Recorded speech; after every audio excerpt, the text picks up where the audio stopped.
Hi guys, welcome to a new video. और इस video में हम आइल्स टास्क वन के बारे में जानेंगे। ये दो तीन पार्ट्स में रहेगा वीडियो। और जितना भी आइल्स टास्क वन कितने टाइप्स का होता है, क्या होता है आइल्स टास्क वन, सारा हम इस चीज़ में जानेंगे। तो जो हमारा टेंसेस का एक सीरीज चल रहा है उसको हम फिर से दोबारा शुरू करेंगे और उसमें एकदम बेसिक से स्टार्ट करेंगे। तो चलिए स्टार्ट करते हैं इस वीडियो को जो आइल्स टास्क वन पे रहने वाला है। ठीक है, तो टास्क वन देखिए, इंफॉर्मेशन होती है इसमें in the form of bar graph, line graph, table, pie chart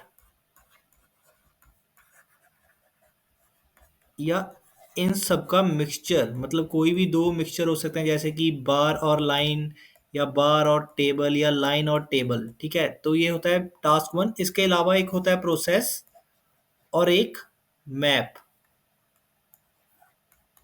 इस वीडियो में हम बार, लाइन, टेबल, पाई के बारे में जानेंगे। प्रोसेस और मैप की हम अलग से वीडियो लेके आएंगे। तो सबसे पहले तो मैं ये कन्फ्यूज़न लोगों का दूर करना चाहता हूँ जिनको लगता है कि हमें बार और लाइन तो आता है लेकिन हमें टेबल लिखना नहीं आता, या हमें पाई नहीं आता, या कुछ एक नहीं आता दूसरा आता है। तो देखिए, ये सभी सेम होते हैं, इनमें कोई भी डिफरेंस नहीं है। इस वीडियो में हम जानेंगे। ठीक है, तो सबसे पहले तो देखिए, अगर आपने 10th किया, प्लस टू किया, तो आप सबको बार का पता होगा कि क्या है। आपको शायद याद ना हो लेकिन आपने पढ़ा है ये। बार में देखिए ऐसे बार्स बने होते हैं। जैसे मैंने बताया कि टास्क वन में होता है इंफॉर्मेशन, और ये बार लाइन कुछ भी हो सकता है। ठीक है, तो इसमें देखिए, जैसे हम एक क्वेश्चन लेते हैं टास्क वन का, कि देखिए समझिए कि ये प्राइस ऑफ पेट्रोल है अलग अलग सालों में, 10 में, 11, 12 और 13। इसको रख लेते हैं हम 45, 50, 60, 70। तो देखिए ऐसा होता है टास्क वन की बार में आपको बस ये बताना है कि किस साल में कितना था, इस साल में इतना था, इसमें इतना था, ये इससे थोड़ा ज़्यादा था, यहाँ पे था, ये थोड़ा कम हो गया। ठीक है, तो अगर इसी चीज़ को मैं लाइन में बनाना चाहूँ तो मैं ड्रॉ कर सकता हूँ इस चीज़ को लाइन में भी। तो ये जस्ट आपकी कन्फ्यूज़न दूर करने के लिए है कि ये सारे एक ही होते हैं। ठीक है, तो देखिए, तो लाइन में भी ये बन जाएगा। लाइन में कैसे बनेगा? 2010, 11, 12, 13। इधर था हमारा 45, 50, 60 और 70। 2010 में देखिए 45 हो गया, 2011 में 50 हो गया, 2012 में 70 के आसपास चला गया, और 13 में कम हो गया। देखिए सेम चीज़ जो बार में ड्रॉ की थी वही हमने लाइन में कर दी। और सेम मैं इसको आपको टेबल में ड्रॉ करके बताऊंगा। देखिए पेट्रोल का प्राइस है 2010, 11, 12, 13, 45, 55, 68, 60। तो देखिए सेम ही चीज़ है। तो आप ये नहीं बोल सकते कि आपको एक लिखना आता है और दूसरा लिखना नहीं आता। तो चलिए जानते हैं टास्क वन को एकदम डिटेल में, और इसको कैसे हम अटेम्प्ट करेंगे और क्या क्या हमें इसके बारे में सीखना है। ठीक है, तो चलिए सबसे पहले तो देखिए टास्क वन के टाइप्स अलग अलग होते हैं। ठीक है, जैसे बार लाइन तो होता है लेकिन उसमें भी ये फर्दर डिवाइडेड है। जैसे कि आपको ईयर्स डिफरेंट मिल सकते हैं। जैसे कि मैंने आपको यहाँ पे बताया कि पेट्रोल का प्राइस 2010 में, 11 में, 12 में और 13 में। ठीक है, ये यहाँ पर इस साइड लिखा होता है 40, 50, 60, 70 जो भी, और इस साइड हमारा ये होगा। ईयर्स अलग अलग होते हैं। सेकंड में क्या होगा कि आपको ईयर एक ही हो सकता है लेकिन प्रोडक्ट्स या कभी कंट्रीज अलग अलग हो सकती हैं, या कोई ऐसी चीज़ें हो सकती है, कुछ वेरिएशन आपको मिलेगा कि ज़्यादा होंगी वो चीज़ें, और ईयर ये हो सकता है। जैसे कि हमने देखा कि इस बार ग्राफ में लिखा हुआ है कि पेट्रोल का प्राइस, सेम एग्जांपल लेके चलेंगे ताकि कोई आपको कंफ्यूजन ना हो। पेट्रोल का प्राइस अलग अलग ईयर्स में। पेट्रोल का प्राइस 2010 में, लेकिन यूएसए, यूके, इंडिया और चाइना में, इधर डॉलर्स में है 1, 2, 3, 4। यूएसए में $2, यूके में लिख देंगे कुछ $1 है, तो इंडिया में 3 है, ऐसा करके, या फिर बार बना देंगे कि यूएसए में इतना है, यूके में इतना है, इंडिया में इतना है, चाइना में इससे भी ज़्यादा है। तो ऐसा करके, ठीक है, या तो ईयर्स अलग अलग है या फिर ईयर एक है और प्रोडक्ट्स या कंट्रीज या कोई ना कोई आपको कोई एक ऐसी चीज़ मिलेगी जो एक से ज़्यादा होगी, ठीक है। मोस्टली आपको कंट्रीज ही मिलेंगी या कोई प्रोडक्ट्स ही मिल जाएंगे, ठीक है। और थर्ड टाइप फिर से इनकम मिक्सचर, कि ईयर्स भी ज़्यादा हैं और कंट्रीज भी ज़्यादा हो सकती हैं, जैसे कि पेट्रोल और अब डीजल को साथ में ऐड कर लेते हैं। पेट्रोल और डीजल का प्राइस, कंट्रीज ले लेते हैं, यूएस में, यूके में, ठीक है, या फिर टेबल में ही बना लेते हैं इसको कि एक साइड तो कंट्रीज आ जाएंगी, यूएस, यूके, इंडिया, जापान, और एक साइड ईयर आ जाएंगे कि 2010 में ये था, 2011 में ये हो जाएगा और 2012 में ऐसे। तो इसमें यहाँ पे वैल्यू लिखी होगी कुछ 3 4 5, 5 4 6 7 3 8 3 5 4, तो ऐसा करके अलग अलग आपको वैल्यूज़ मिलेंगी। तो ये आपको मैंने बता दिया कि 3 तरह का, ईयर्स अलग, या फिर कंट्रीज और प्रोडक्ट, या फिर दोनों का मिक्सचर, ठीक है। और बार, लाइन, पाई, पाई में थोड़ा डिफरेंस आ जाता है क्योंकि उसमें थोड़ी सी से हर चीज़ को सेम नहीं बना सकते, लेकिन बाकी तीनों सेम है, ठीक है। तो देखिए, जब ईयर्स अलग अलग हैं या ईयर्स एक भी है, तो हमने देखा कि एक साल में वैल्यू 50 से 60 हो रही थी, नेक्स्ट में 60 से 70 हो रही है, उसके बाद 70 से वो कम होकर 65 हो गई। तो इसमें देखिए इंक्रीज और डिक्रीज, या फिर कभी नेक्स्ट में 65 से 65, तो स्टेबल, मतलब सेम ही रह गई। तो इन चीज़ों का बड़ा यूज़ होता है, हमने बार बार उन चीज़ों चीज़ों को बोलना होता है कि ये हमारी वैल्यू बढ़ गई या कम हो गई या फिर उतनी ही रह गई। तो इन चीज़ों को हम देखिए सेम नहीं लिख सकते, हर बार इंक्रीज नहीं लिख सकते, तो उसके लिए कुछ वर्ड्स होते हैं। और जो मैंने आपको टेंसेस सिखवाए थे, उन उसमें उसका आपका यूज़ अभी होगा। देखिए, जो मैंने आपको टेंसेस सिखाएंगे उसका यूज़ हम अब करेंगे। तो जैसे कि सिंपल पास्ट, पास्ट परफेक्ट, 90% आपके टास्क वन में, अगर आपने मेरी टेंसेस की वीडियो से प्रैक्टिस की है और आपको टेंसेस आते हैं, तो 90% में सिंपल पास्ट या पास्ट परफेक्ट ही यूज़ होगा, एक्टिव एंड पैसिव का, ठीक है। तो क्योंकि हमारे 90% टास्क में हमें ईयर गिवन होता है और वो ईयर मोस्टली पास्ट का ही होता है। अगर फ्यूचर का हुआ तो फ्यूचर लगेगा, कम आते हैं।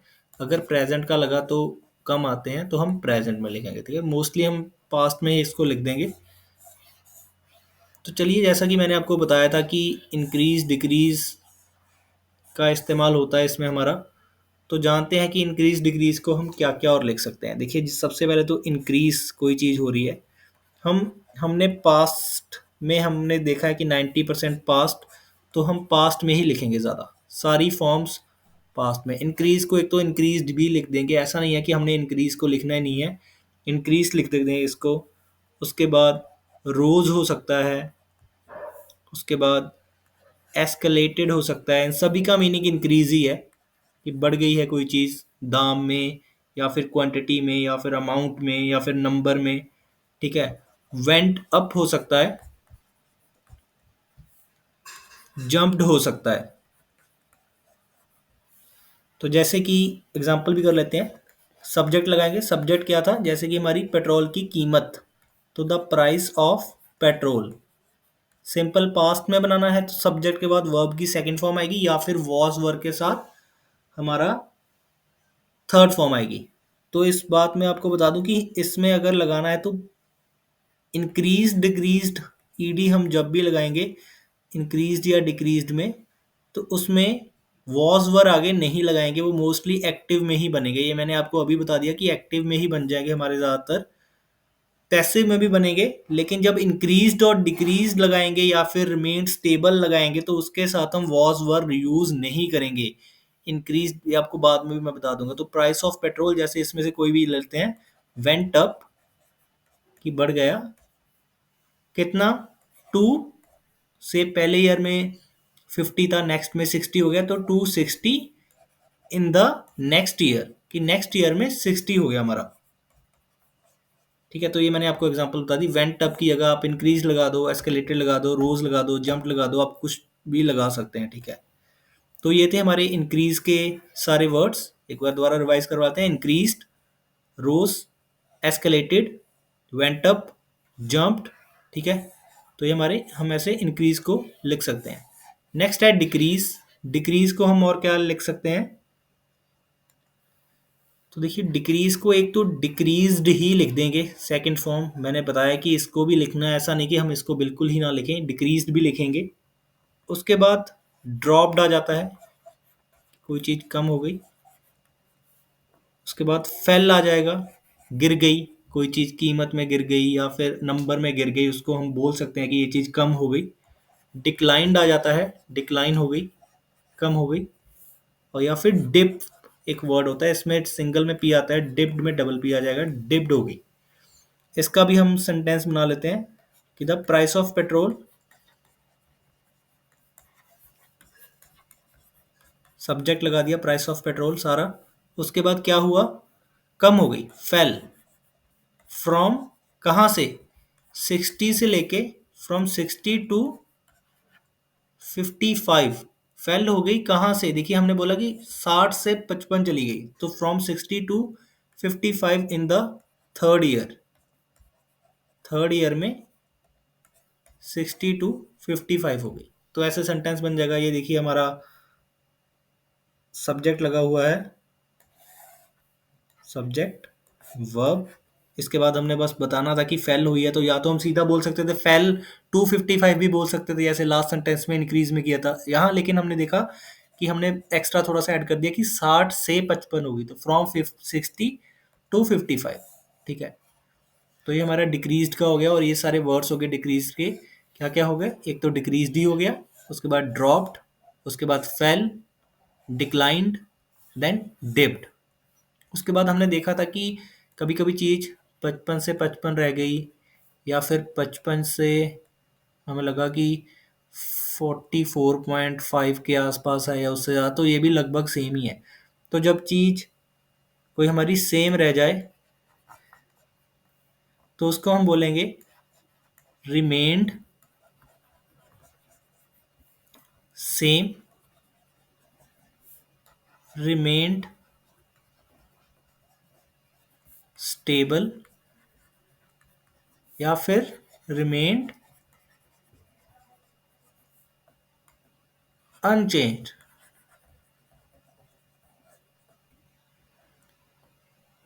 ठीक है, तो अगर पूरी पूरी सेम रह गई तो रिमेन्ड अनस्टेबल। अगर जैसे मैंने बोला कि 55 से 54.5 होगी, तो इस दोनों के बीच में हम क्या वर्ड ऐड कर देंगे? समवट। देखिए, ये आपको कुछ नया जानने को मिलेगा इस वीडियो में, चाहे आपने पहले एग्जाम दिया हो, आपको प्रॉब्लम आई हो राइटिंग में, तो आपको कुछ ना कुछ तो मिलेगा इसमें। समवट, समवट का मतलब है लगभग, कि लगभग सेम ही रह गई हमारी वैल्यू, जितनी पहले थी उतनी ही है। तो अगर एग्जैक्टली सेम हुई तो समवट नहीं लगाएंगे, अगर एग्जैक्टली सेम ना हुई तो समवट हम लगा देंगे। ठीक है, तो ये था हमारा सेम, अगर हमारी वैल्यू रहती है कोई। देखिए, अगर आपको कोई डाउट होती है तो आप प्लीज़ कमेंट सेक्शन में लिख सकते हैं, मैं उसका आंसर करूँगा। तो कोई भी डाउट होती है तो आप कमेंट सेक्शन में प्लीज़ उसको लिख दिया करें। देखिए, इसके बाद मैं आपको सबसे पहले बता दूं कि जितना हमने लिखा है उसके आगे प्लीज़ आप एक नोट बना के लिखिए कि जब भी हम इंक्रीज, डिक्रीज या सेम का कोई भी, जो हमने अभी तक ऊपर तक जितने भी वर्ड्स लिखे हैं ये लगाएंगे, हम इनके आगे वॉज या वर नहीं लगाएंगे। इनको हम बेसिकली ये बोल रहे हैं कि पैसिव में इसको नहीं बनाएंगे। देखिए, विल आ जाएगा, अगर इट विल इंक्रीज वो तो आएगा, मतलब एक्टिव में बन जाएंगे ये सारे सेंटेंस। इनको पैसिव में हम नहीं बनाएंगे, इसको हम वॉज वर नहीं यूज करेंगे इन वर्ड्स के आगे जो हमने अभी तक लिख ली है। इसको नोट में प्लीज इधर ही लिख लीजिए, ताकि जब आप रिवाइज करें तो आपको कोई डाउट ना हो, और आप पेपर में या फिर प्रैक्टिस में ये गलती ना करें।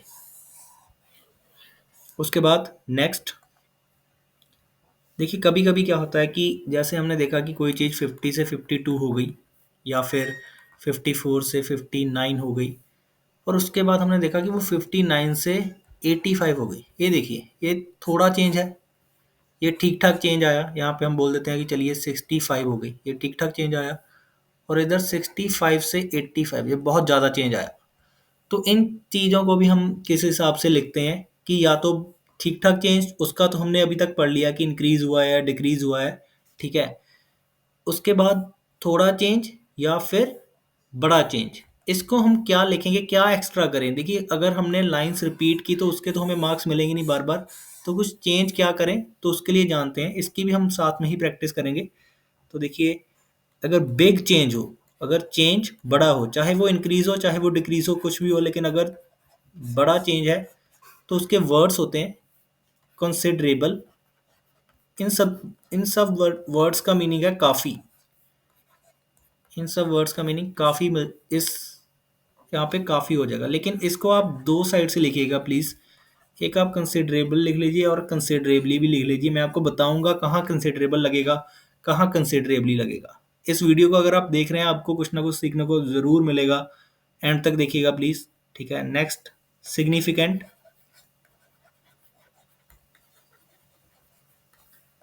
सिग्निफिकेंटली।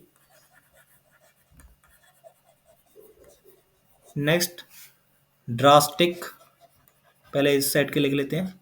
Dramatic, substantial. देखिए पांच बहुत हैं, बहुत से होते हैं, लेकिन हमने यूज़ तो एक या दो ही करने, तो पांच लेके चलते हैं बस। ड्रास्टिकली, ड्रामेटिकली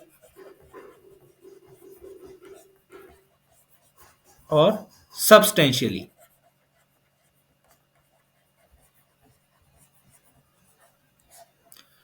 इनको कब लगाना है, कौन सा, ये मैं आपको बताऊंगा अभी एग्जांपल में, ठीक है। तो पहले आपने ये सारे नोट कर लिए। इन सब का मीनिंग है काफ़ी, जब भी ज़्यादा चेंज होगा हम तब लगाएंगे। इंक्रीज हो चाहे डिक्रीज हो, जरूरी नहीं है कि इंक्रीज ही होना चाहिए, डिक्रीज में भी लगाएंगे जैसे हमें चेंज दिखा। फॉर एग्जाम्पल हमने देखा कि किसी चीज़ का प्राइस पहले था 70, नेक्स्ट ईयर में 78 हो गया, उससे नेक्स्ट में फिर 70 हो गया, उसके बाद 80 हो गया, और उसके बाद 60 हो गया। तो हमने अगर ये बताना है, समझिए, तो हम लिखेंगे, देखिए ऐसा समझते हैं कि ये प्राइस फिर से ही पेट्रोल का है। द प्राइस ऑफ पेट्रोल, ये हमने पहले भी लिखा था।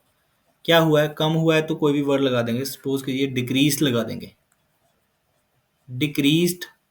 अब हम बताएंगे कि देखिए यहाँ तक तो इसका मीनिंग हो गया कि प्राइस ऑफ पेट्रोल कम हो गया, लेकिन कैसा कम हुआ, बहुत ज़्यादा कम हुआ। इधर हम वर्ड लगा देंगे कोई भी जो हमने पहले लिखा है, लेकिन उसके पीछे एल वाई लगाएंगे। Suppose significantly, significantly.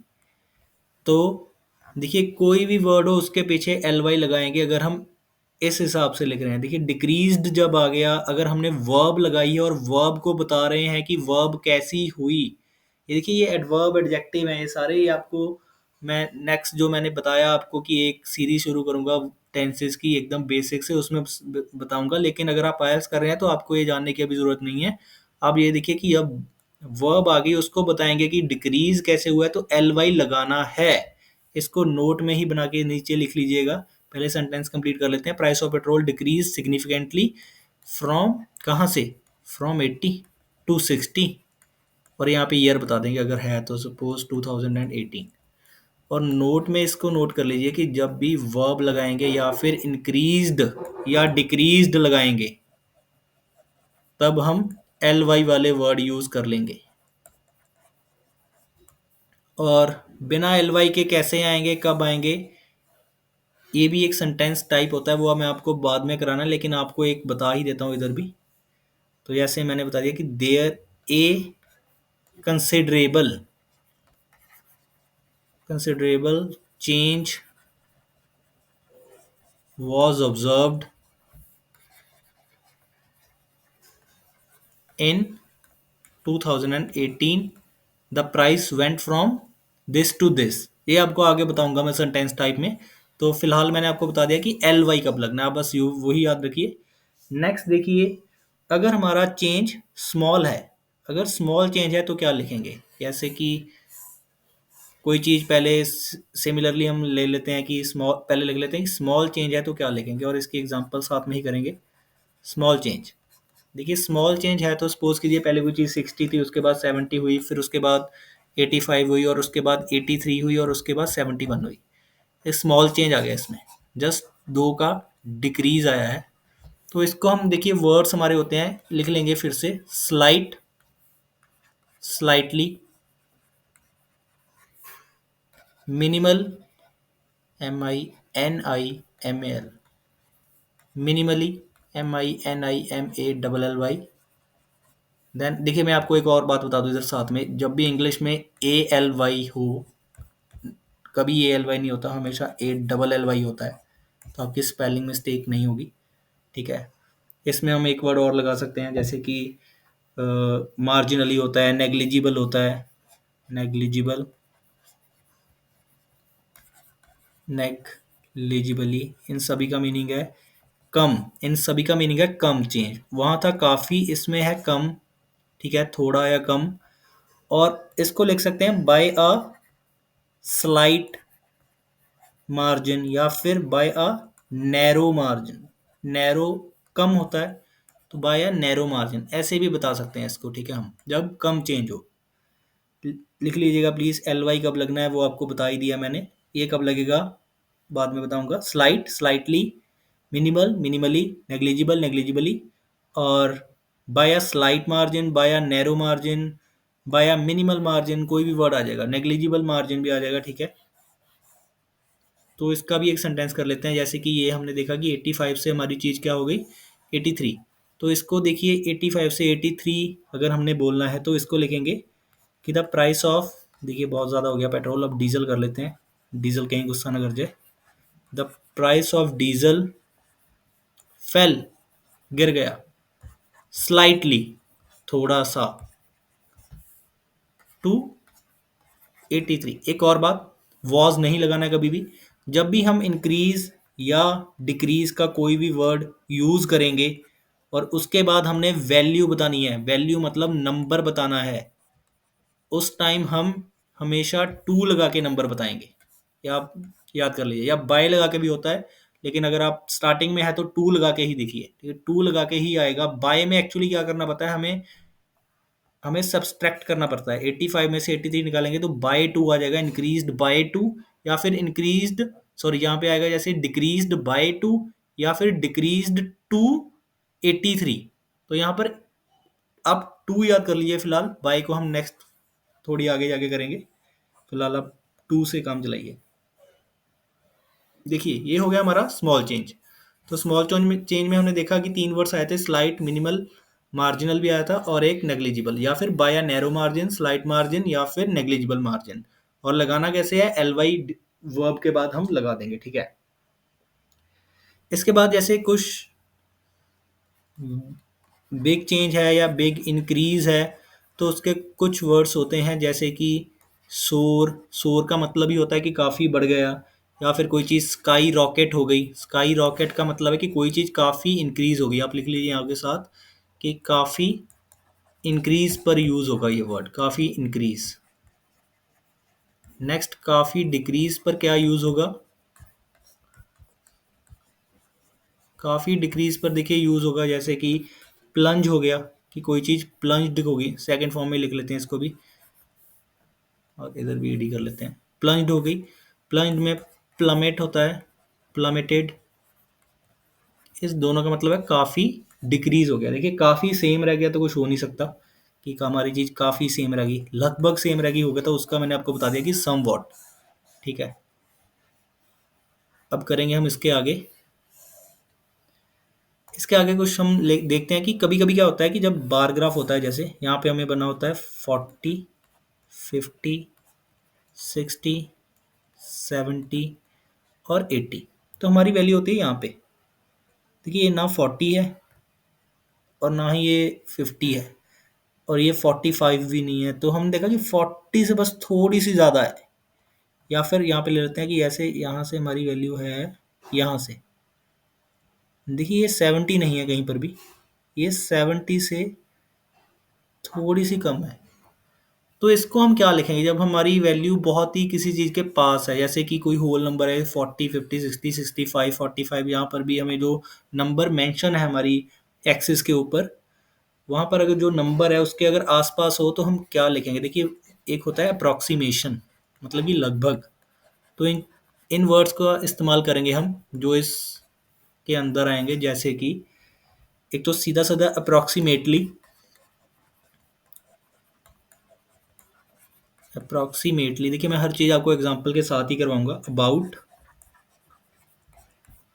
Around, almost. तो जैसे कि द वैल्यू ऑफ पेट्रोल,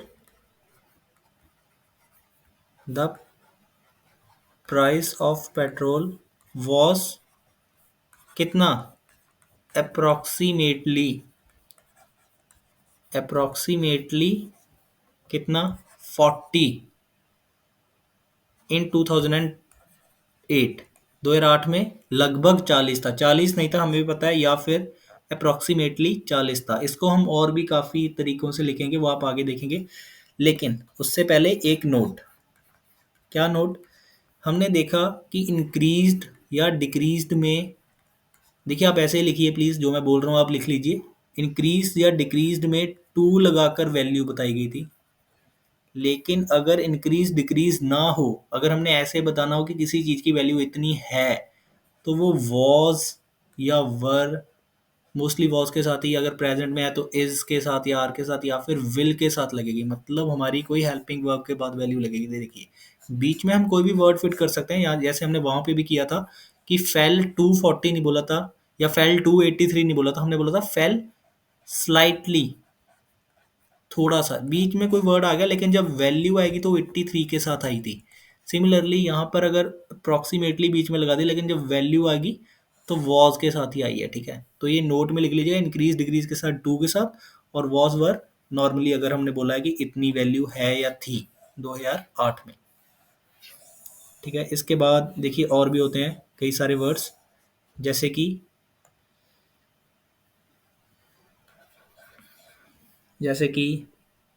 थोड़ा सा ये बहुत सिंपल है, मोर देन या फिर लेस देन।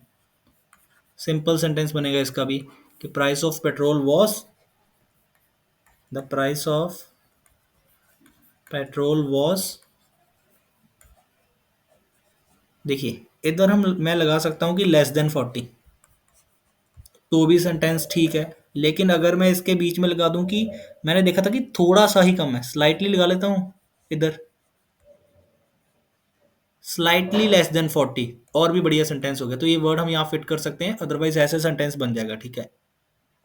तो ये मोर देन में भी सिमिलरली बन जाएगा, स्लाइटली मोर देन 40, या फिर स्लाइटली जो भी था 70 से कम था वैसे तो। चलिए थर्ड हो सकता है इसमें जस्ट ओवर या फिर जस्ट अंडर, मतलब या तो थोड़ा सा ज़्यादा या तो थोड़ा सा नीचे। तो जैसे the price of petrol was,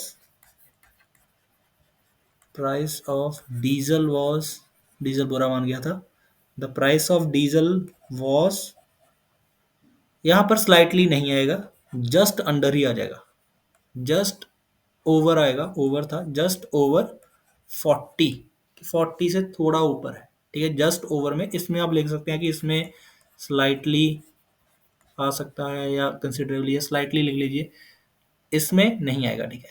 अब नेक्स्ट करते हैं,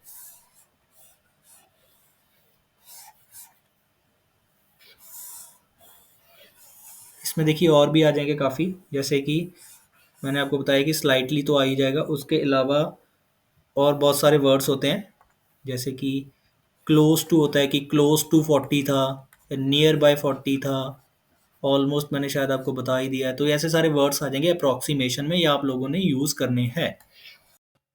सो देखिए इस वीडियो में इतना ही, हम अब नेक्स्ट वीडियो में मिलेंगे पार्ट 2 में, और शायद इसके पार्ट 3 पार्ट 4 मुझे नहीं पता कितने बनेंगे, लेकिन हम पार्ट 2 में मिलेंगे नेक्स्ट वीडियो में। इस वीडियो को आप फिर से मैं एक बार बोल रहा हूँ कि आप एक बार, 2 बार, जितनी बार मर्ज़ी देखिए, लेकिन आपको चीज़ें रटनी नहीं है, आपको चीज़ें समझनी है आपसे, ठीक है? आप समझिए प्लीज़ ज़्यादा से ज़्यादा। और नेक्स्ट वीडियो में मिलते हैं। इससे ज़्यादा हम रैंडम थोड़ी वोकैब करेंगे कि जैसे increasing trend, decreasing trend, downward trend, fluctuations, ये सारी चीज़ें यूज़ कैसे करनी है, विद एग्जांपल्स ही बताऊंगा मैं आपको हर बात। तो चलिए, इस वीडियो में इतना ही, मिलते हैं नेक्स्ट वीडियो में। Thank you very much for watching this video. Please like, share and subscribe.